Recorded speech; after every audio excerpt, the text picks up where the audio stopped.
இன்னொரு கேட்டகரி ஒண்ணு இருக்கு. அ ஒரு மேல் வருவாங்க, ஃபீமேல் வருவாங்க. யாரா மாறி மாறி தானே வந்துர்றாங்க. இப்பலாம் வந்து பகிர்தல் தானே வேலை எல்லாமே. அப்போ பார்த்தீங்கன்னா, இவங்க உட்காந்து பேரண்ட்ஸ்லாம் உட்காந்து பேசிட்டு இருக்கும்போது, அவங்களே பேர் பேரா ஆயிருவாங்க. வேற வேற பேரண்ட்ஸ் பேர் பேரா மாறிருவாங்க. வேற அவங்களே அங்க வந்து ஒரு ஒரு ரிலேஷன்ஷிப் பில்ட் பண்ணி, பில்ட் அப்படியே அத பண்ணி வந்து கன்டின்யூ ஆமா. பண்ணிடுறது. அது வந்து பார்த்தீங்கன்னா, 2 பேரும் என்ன பண்ணுவாங்கன்னா, கிளாஸ்ல கொண்டாந்து விட்டுருவாங்க. விட்டுட்டு ஒரு வண்டி காணாம போயிடும். இந்த ஒரு வண்டியில 2 பேரும் போயிருவாங்க. வரும்போது 2 வண்டி வருவாங்க, டிராப்பிங்கு. அப்புறம் போறப்போ ஒரு ஒரு வண்டியில. வண்டி வந்து காணாம போயிடும்.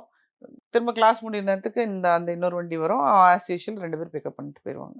இது வந்து இப்போ நடந்துகிட்டு இருக்கிற ட்ரெண்ட். இதுல வந்து இது வித்தியாசமா மாறிடுச்சு. அவருக்கு ஒரு மனநோய் இருக்கிறதுனால, அவரு இப்டி ஒரு அவங்க அந்த அம்மாவுக்கு அதுல ஒரு பெரிய சந்தோஷம் என்ன, நல்ல வேளை இந்த அது ஒரு பொண்ணையும் அவங்களுக்கு அது ஒரு பொண்ணு இல்ல அப்படிங்கிற ஒரு மன திருப்தி.